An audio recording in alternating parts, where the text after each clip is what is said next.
Hey, everybody. Welcome to the very first episode of Humans of Spring-Ford. This is something we're doing since our season has kind of been derailed by everything that we're going through here in the world with the COVID-19 pandemic and everything. So you got to get creative.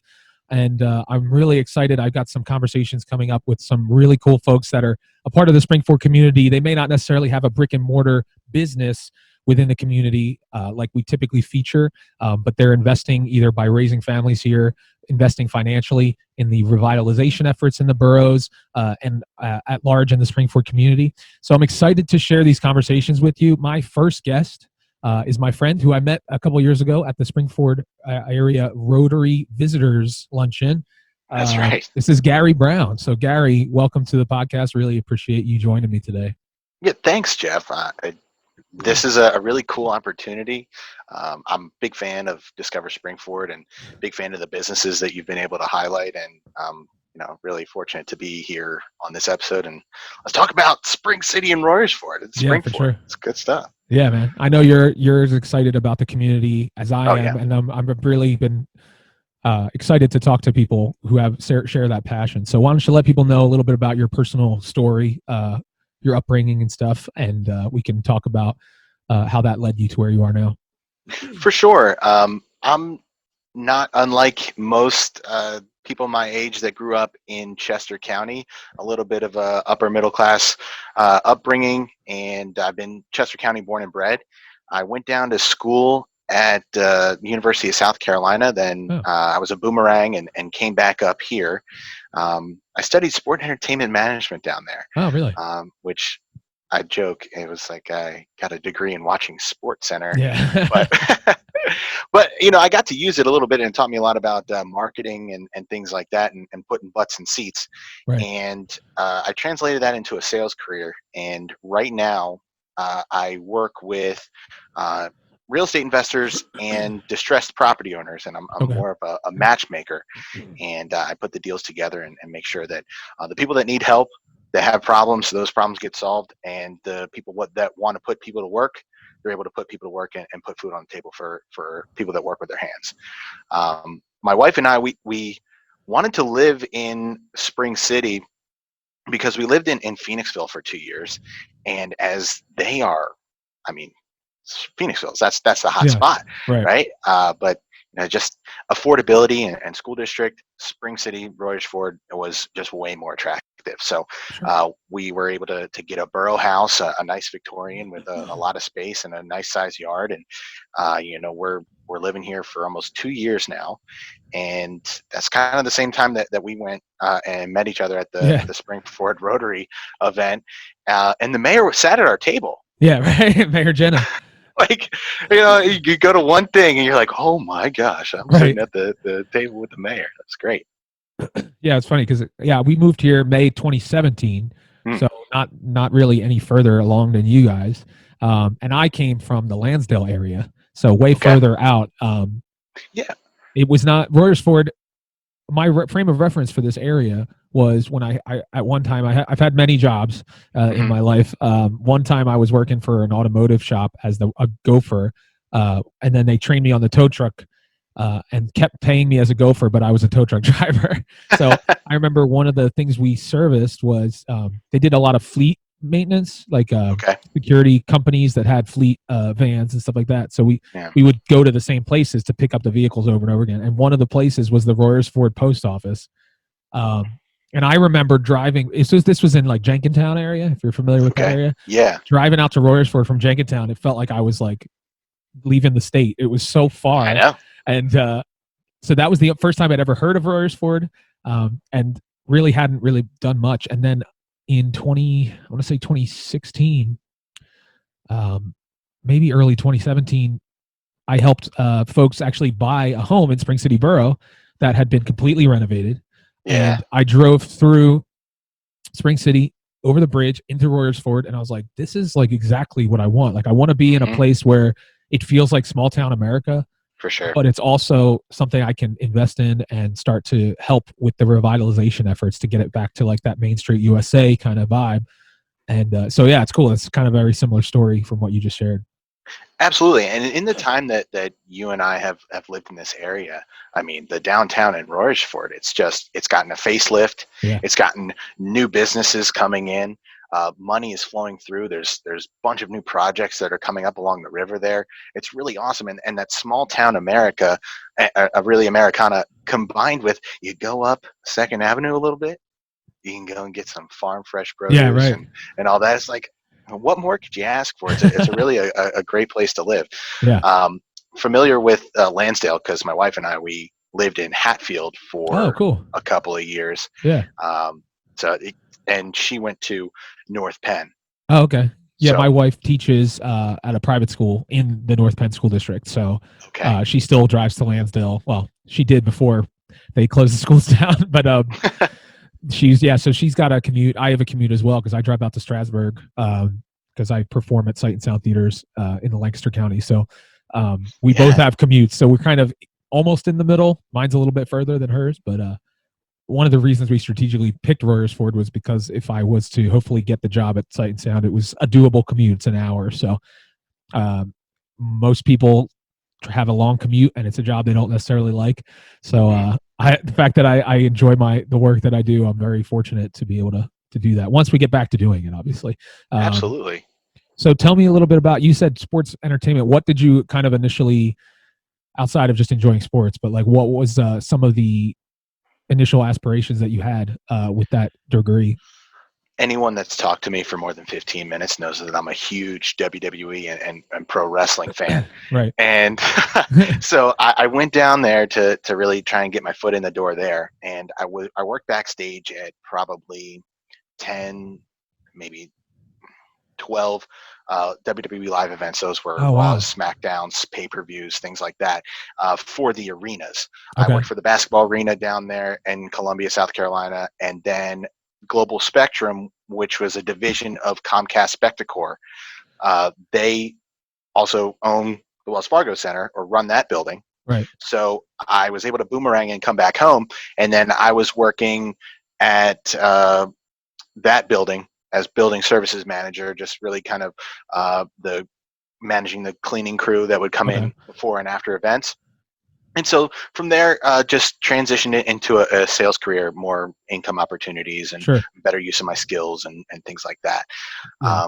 But anyone that's talked to me for more than 15 minutes, I could go for hours on pro wrestling. But that's funny because I've kind of come through a renaissance with pro wrestling. It's kind of a funny side story. Yeah, like I grew up like a lot of kids. I feel like we're probably pretty close in age. I'm 36. Yeah, I'm about to turn 30 at the end of this month. Okay, yeah, maybe I'm a little bit older than you, but in that you kind of probably grew up during the Attitude Era more so, I would imagine. Yeah, so I came of age watching, what they call the golden age of wrestling, which was like Ultimate Warrior, Hulk Hogan, the first initial Undertaker, like all of that era, Mr. Perfect, Bret Hart. So I had like a sweet spot for that. My parents were divorced, but one of the things that my dad and my brothers and I would do is he would buy the pay-per-views and record them, and we would watch them together when we got together. And so that was a cool thing. And I kind of have always had like a nostalgic thing about that era of wrestling. So I started listening to podcasts about that era. Something to Wrestle with Bruce Pritchard is like weekly listening for me because they talk about wrestlers that I'm familiar with, and I wasn't really familiar with the current brand at all. But because of that, and because of this downtime that we all kind of have, for me, especially as a performer, I don't have a job right now, but I took advantage of the free trial of WWE, or the first free month, I should say, of the WWE network, and my kids who are 12 and 9, they're boys. I introduced them to some of those pay-per-views that I watched as a kid, like SummerSlam 91 and WrestleMania 7 and all that, and they're getting into it. So I'm kind of I'm training up the next generation of pro wrestling fans, and it's like totally by accident. Like I hadn't been involved in any type of wrestling entertainment in, I want to say 25 years or something. Like I was completely, other than just knowing peripherally about Stone Cold Steve Austin and all that stuff. Now I'm going to bed watching the Broken Skull sessions on the WWE network and stuff. It's pretty funny. But well, anyway. They designed the network for you. Yeah. And off air, I'll send you the login. So that thank you. I So appreciate that. that was like the what I wanted to Yeah. do initially, and then um, you know we I'm listen. Don't sell yourself short. Yeah. This is totally a job, Oh, okay. and you're a great performer. So I Thanks. understand that you work at the Sight and Sound Theater there, Yeah. and you mentioned that your wife she's at a A religious teacher. school. Yeah. Uh, so faith is really important to you. Yep. Hmm. So Definitely. I'm going to ask you a question, Sure. and I want you to tell me how are you managing to keep up your faith and really bring your family together during a time like this when you need to be family focused, Hmm. whether you want to or not? Yeah. And how do you make sure that they stay grounded in your faith? One of the things that we're doing, we're still connected with our church in terms of online services and things like that. Um, I write a lot. And I have outside of this venture, Discover Spring-Ford, et cetera. I have other outlets that I don't really cross pollinate too much, just because I think they're different arenas. Okay. But I have a faith-based blog, a faith-based podcast, things like that I kind of have been keeping going in the background, and that's kind of been where I personally have felt like that I can still be creative as a performer, but kind of immersing myself in my faith to keep me sane, I guess. Hmm. um, so that's what we've been doing, and we focused. It's been awesome because I've obviously spent more time, because the life of a performer, you're out at night most of the time. So the schedule can be difficult because we're doing when I have a normal work week at Sight and Sound, I work Tuesday through Saturday, um, and then Thursday, Friday, and Saturday I'm out, and I don't get home till 11 o'clock at night. So Okay. I leave at 1 o'clock in the afternoon. So my kids are at school when I leave, and then I come home and they're asleep. So like that's difficult. So it's actually been really this has been a really cool, as much as they're annoying me and bouncing off the walls, because that's just what it's like to be a parent of 12 and 9-year-old boys when they're cooped up inside. But Hmm. I've been able to spend more time with them over this last 5 weeks or so than I probably had in 6 months. So that I think that just me being here all the time is kind of like a nice steadying presence for them. I can't speak for them, but yeah, it's just kind of one of the things that I'm a sucker for just information. So like a Yeah. lot of people, they kind of shut things off because they don't want to hear about it or panic or have fear. The way I combat my fear and anxiety is by learning as much about something as I can, so I can look at it in a practical way. And that's the same thing with my faith, is that I tend to dig really deep and really study lots of things and think through things, and then I write my thoughts out, because that's the way I process what I believe. Is I have to kind of put it down on paper, and it helps me to almost like argue with myself in a way, like because I'll like pose an argument and then I have to respond to that argument by writing and stuff. So Okay. that's kind of a long-winded answer, but No, that type of stuff. Yeah. that's exactly what I wanted to ask you about. Yeah. Um, only selfishly because Yeah.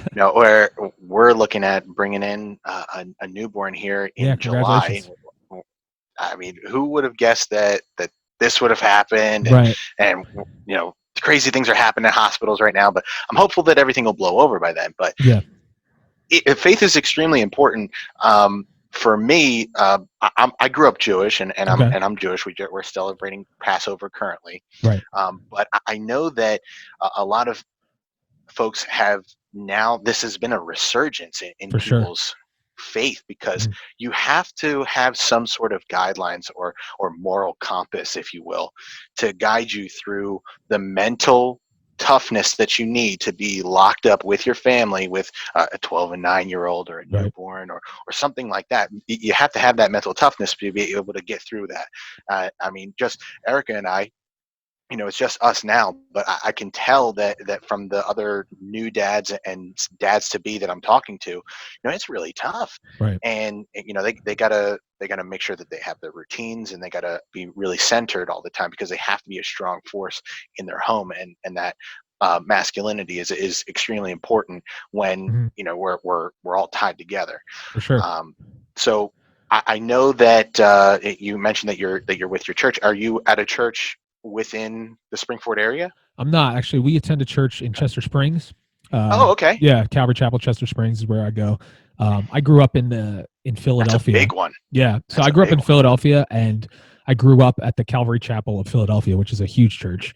Okay. So they have a lot of affiliates, and for a while we actually attended the church that my wife teaches. It's a church in school. It's Calvary Baptist in Lansdale, and we attended that church for 3 years, and then we just recently, I would say like May of last year, we switched, just because life, I started working at Sight and Sound, and we're heading out more that way, and it just seemed to kind of fit, and it was a good time for us to make a switch. So that's where we go. And yeah, what you said too is important, because I grew up in a single parent home, so I still had a relationship with my dad, as I had mentioned. Through wrestling was one of the things we actually, that and the Eagles. All right. And the Beatles, which you can see behind me. I can I'm a see big that. Beatles fan. Yeah. So those three things, and my dad's was a musician, and that's kind of where I followed in those footsteps. My mom was an actress, so I followed in her footsteps in that way.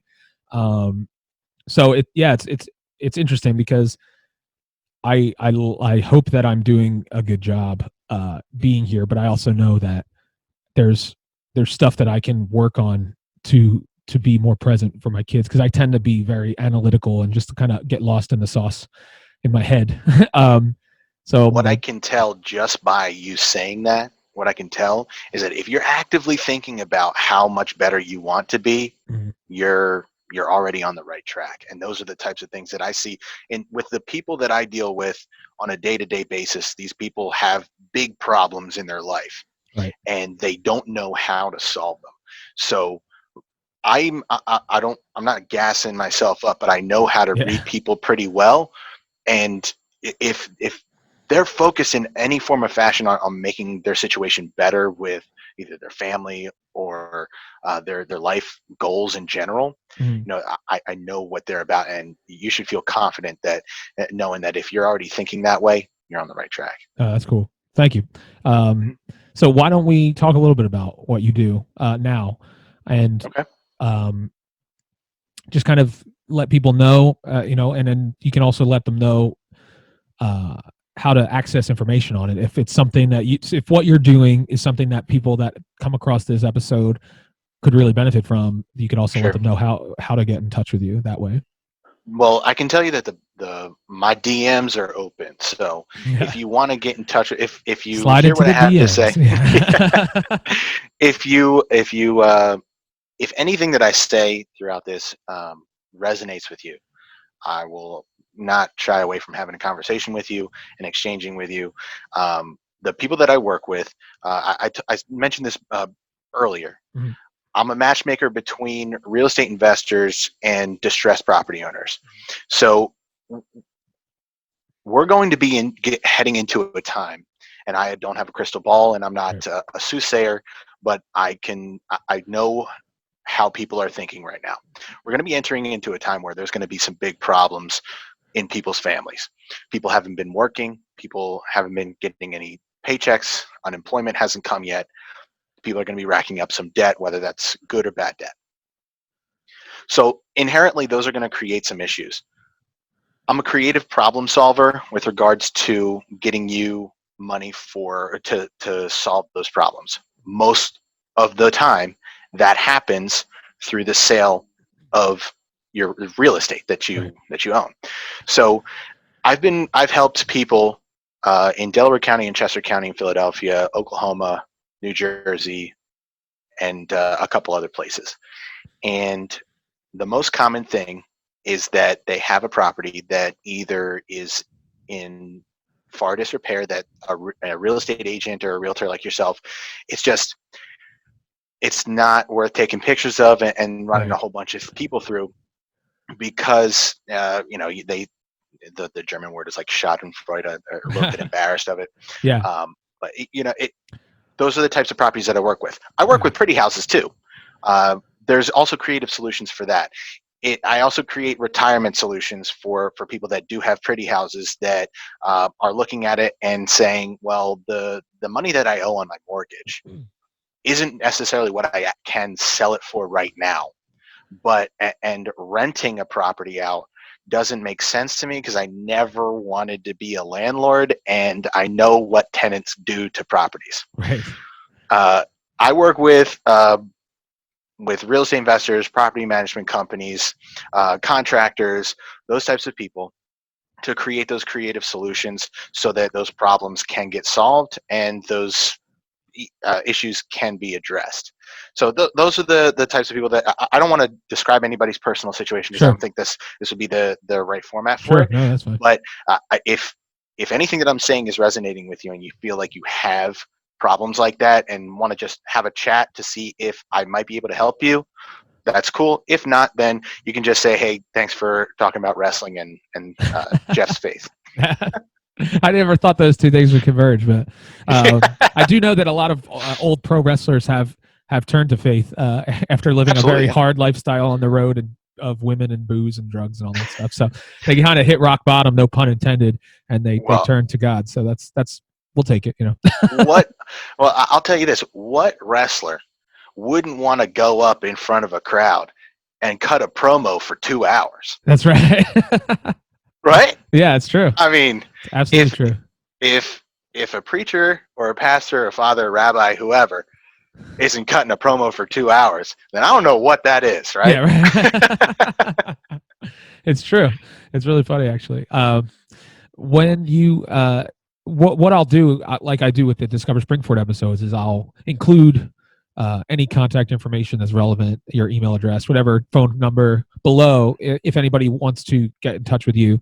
That way people can get, and then if you have, social media that you want people to follow you on or whatever, we can include that as well, because I think that would be Facebook is the best way to reach me, and the public videos that I have.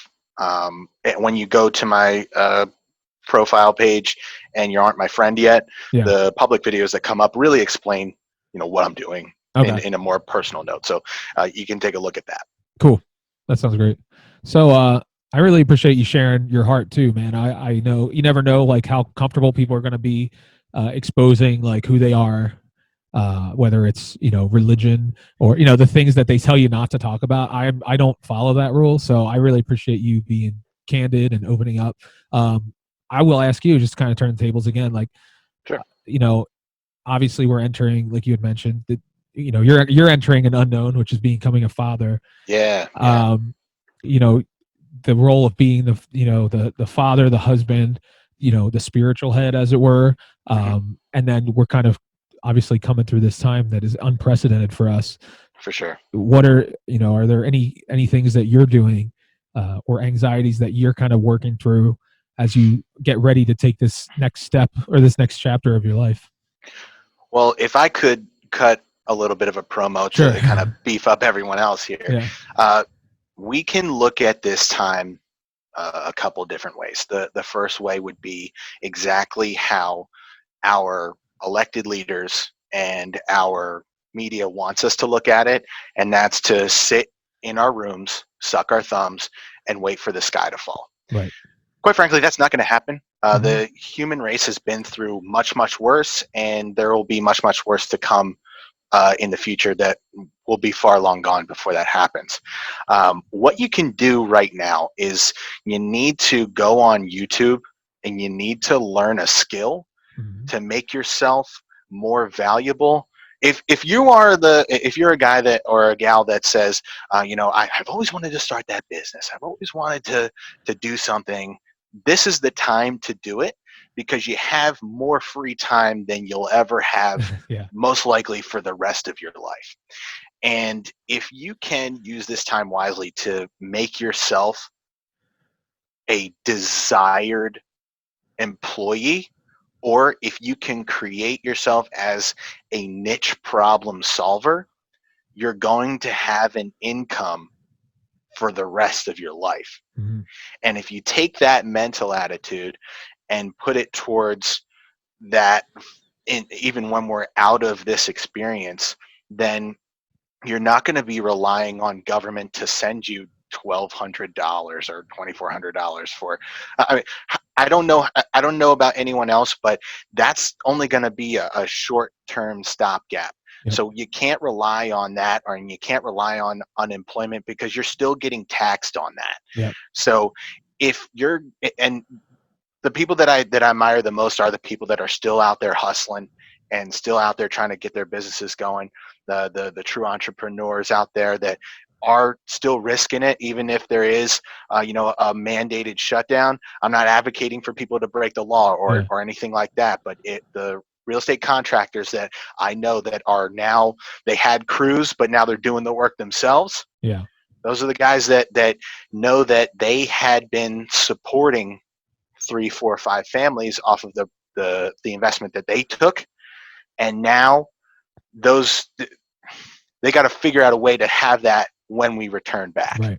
So I know that you've talked to political leaders in our area, and it seems like they all want to have the same message, and it's not the same message that I'm saying right now. Right. So if that creates a little bit of heat for me, I don't care. I've been booed out of rooms. It's all right.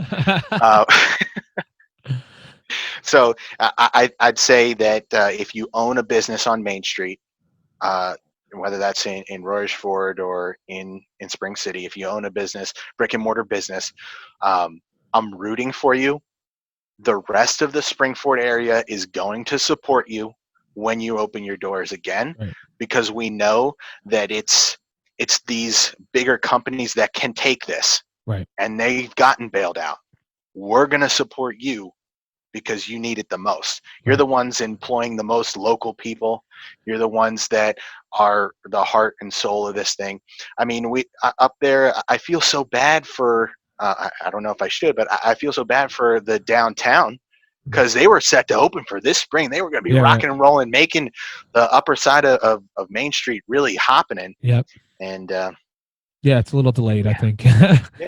But no, I appreciate that, man. I think I couldn't agree more with what you had to say, because that's kind of how I'm looking at this time, because technically I have, an intent to return, once the theater's allowed to open back up. I have a job waiting for me. So I know there are a lot of people that don't have that comfort level. But I also know that, like, the theaters might be the last thing to reopen because of the amount of people packed into a space. So one of the things I've wanted to do was all those things that I had been thinking about doing when I had the time, that's what I'm doing now. Is like, I had so many like unfinished projects that one by one, I'm just, and one of the things I did, just to kind of give myself a plug, I guess I can, because it's my platform. It's your podcast. For being a guy who puts himself out there, I'm uncomfortable putting myself out there. It's funny. Everybody thinks I have like this like big ego, and I'm like, oh, it's actually quite the opposite. But you just kind of, it's my way of overcoming my lack of ego is by putting myself out there. But the one thing I did because I had a job in a cubicle for years, and I mentioned before I had many jobs. What that's like too, and I worked in banking for a number of years, and I appeared on Matt Kubler's podcast, 2 Dates and a Dash. You can refer back to it. It's on my Jeffrey Desiato Facebook page. It's over an hour of me talking about my life, so I won't bore everybody with this here. But what I will say is that I decided shortly after I turned 30, I realized I had like a pre midlife crisis, and I realized that I had kids and a wife, and I was, as much as I was happy to have them, I realized that I wasn't the best version that I could be of myself for them, because I was so miserable with what I was spending, 40, 50, 60 hours a week of what I was doing at my job. So when I would get home, there was nothing to offer my family, because I was just so drained, and I just was despairing of what is this the rest of my life? Am I going to be in this cubicle for 50 more years and retire and all that? So I took a leap, and I got my real estate license. I started doing real estate in the hopes of starting to make it as a performer. So with the benefit of hindsight, I can see that it was worth it. Obviously, as we went through some of those really difficult times, and we're robbing from Peter to pay Paul, and thankfully my wife was working. That's what allowed us the opportunity to even fathom something like this. But all that to say, I put together a resource called Jumpstart, and it's a video series that I did. It's free. But I feel like this time now is actually really helpful, because it's basically like 12 chapters of things that I did while I was still trying to work on my business, my real estate business, but I was preparing myself for the next thing, whatever that was. So it's called Jumpstart Your Life, and it's identifying your leap and overcoming the fear of taking it is the subtitle for it. So it's basically just, it's talking about, using your discovering how your troubled past can actually benefit your future, things like that. Like it's a very kind of just like mental hurdles to overcome and things like that. So anyway, I think it might be helpful for people who may be sitting around not knowing what's around the corner for them because of this pandemic. So I encourage you, if you go to jeffreydesiato.com/jumpstart, you can find it, and then you just sign up, and you'll get weekly emails for 12 weeks, and it's just a video that you watch of me talking. So anyway, that's my plug. But I felt like it kind of what you had said about watching YouTube videos and stuff, and just improving yourself, working on yourself. I think, and it's coming from somebody who is like in the process of doing it. It isn't coming from someone who said, I did this, now you can do it too. It's more like, hey, let's do this together, because that's good. That's the community aspect that I love about the Spring-Ford area and stuff. Absolutely. I know you've talked to every restaurant over here, so I was going to ask you, what's the first restaurant that you want to go back to once we're allowed outside of our houses? I could get a lot of heat if I answer one. One thing that I've really, it's been incredible to watch on social media, because I follow every business basically, or I try to, on social media, and to see them overwhelmed by the support that they're getting during this time is really encouraging, because you're seeing them, and they're being creative on the fly, trying to figure out businesses that were just walk up cash only businesses, no real social media presence. They've had to adapt, and it's actually really worked well for them. And now that it's opening avenues that I think once they reopen, they continue. Now they have another source of business. You know what I mean? And I think that's the encouraging thing, I think, is that it's forcing people to adapt, but then it's another tool in their arsenal once everything kind of starts to go back to normal.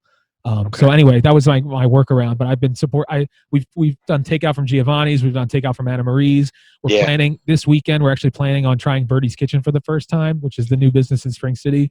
The wings. Yeah, I've heard they're awesome. Yeah, unbelievable. And he's a great guy. He's always posting videos talking about how overwhelmed he is by the support. And he's somebody I feel so bad for, because it was in the works, and then as soon as he opens his doors, all of this stuff happens.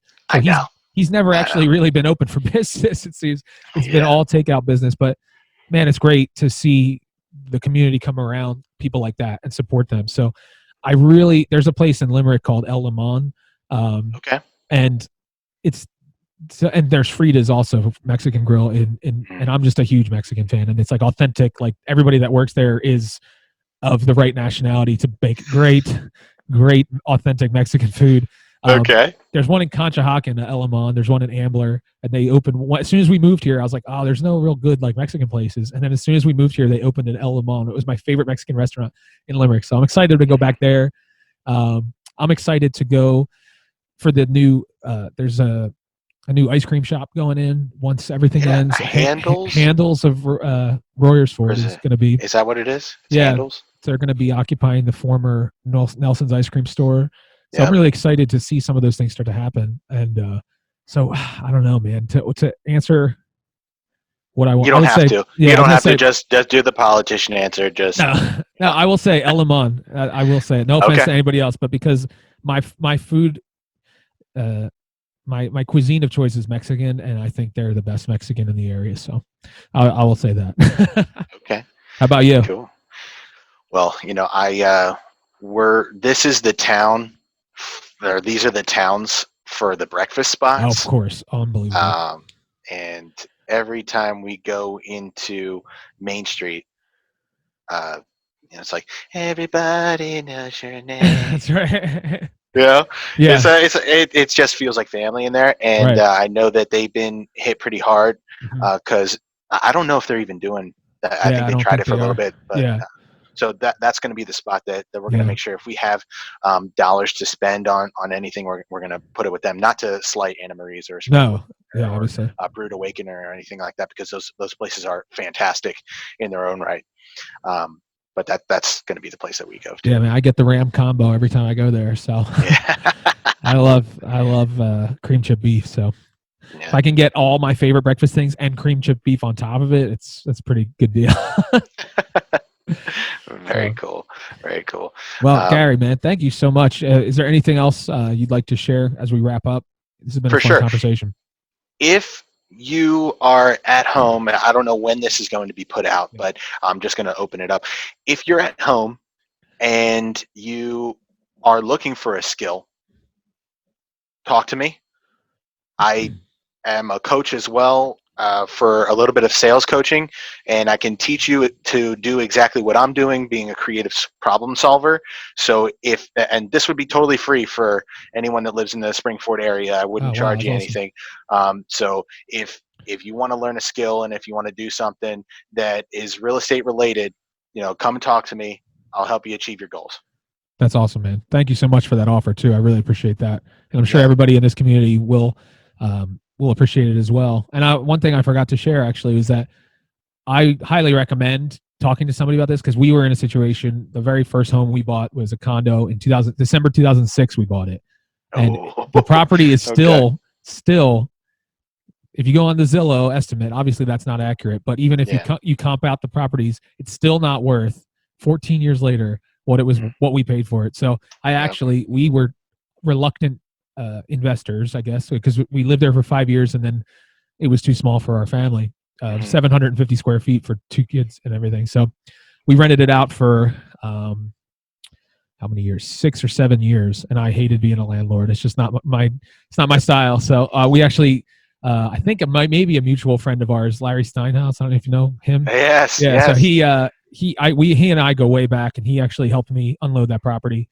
Good. Because it was a kind of similar situation. Like we couldn't charge enough rent to pay for the mortgage and everything. It was a mess. So I'm so glad. It was such an albatross. So to have somebody who is an expert in that field, be able to take that off our hands, I highly recommend that service. So please get in touch with Gary, because that's what he's passionate about, as you can see. So, and if you just want to talk about WWE, he's passionate about that too. DMs are open. That's right. Just if it's in July, I would say wait a little bit, just because he's going to be sleepless nights, I'm sure, with his new baby. Do you guys know what you're having, or are you going to be surprised? It's going to be total surprise. That's awesome. That's what we did too. I know that's kind of not the typical thing anymore. It's old fashioned, but that's what we did. We didn't know. And I actually, if I can make a recommendation, I don't know. One of the things we did with our second child, because we didn't know what we were having, but we had a name picked out for a boy and a girl. So we told the doctor. My wife had a planned C-section because the first one was an emergency C-section. So we told the doctor what the names were. So when she pulled the baby out, not to be graphic, she said, "Here's Leland," and that was my son. So like that was how we found out what we were having. That's cute. Was her saying his name. So I don't know. That's a recommendation for anybody who's going to be surprised. If you want to let the doctor know, if you do have names picked out in advance. The first one, we've kind of had a panic moment where we realized, wait, this is going to be their name for the rest of their life. So for the first 36 hours of our first son's born, he was Boy Desiato. So he didn't have an official name in the hospital for 36 hours because we were panicking. But we went with the name that we had picked, which is Jesse. So it's all good. But anyway, Gary, thank you so much for indulging me. Thank you. I appreciate it, man. This was fun. And hopefully when all of this ends and we can get back out, we can get together for a drink or something. I think it'll be a lot of fun. We'll hit up Tuned Up right down there on Main Street. That's right. Yeah, Clint and I I was actually supposed to perform there before all of this happened. So hopefully that'll continue once everything reopens back. So definitely. Well, thank you so much. And thank you guys for listening, watching. Be sure to subscribe to the podcast. You can find it on any podcast app. It's going to be in the normal Discover Spring-Ford podcast feed, so you don't have to subscribe to anything else. This will also be up on our YouTube channel, our Facebook Watch channel, which is very easy to find. It's just facebook.com/watch/Discover Spring-Ford, and you can subscribe to all the new content that we're putting out. And make sure you visit the links. Get in touch with Gary if there's anything he can do for you. I'm sure he'd be happy to, as he said. And until next time, I can't say the normal out, which is get out there and discover, because you can't do that right now. But once, I would say get online and discover all of the great things that the Spring-Ford area has to offer. Great places to live, work, eat, and explore. Let's get through this together.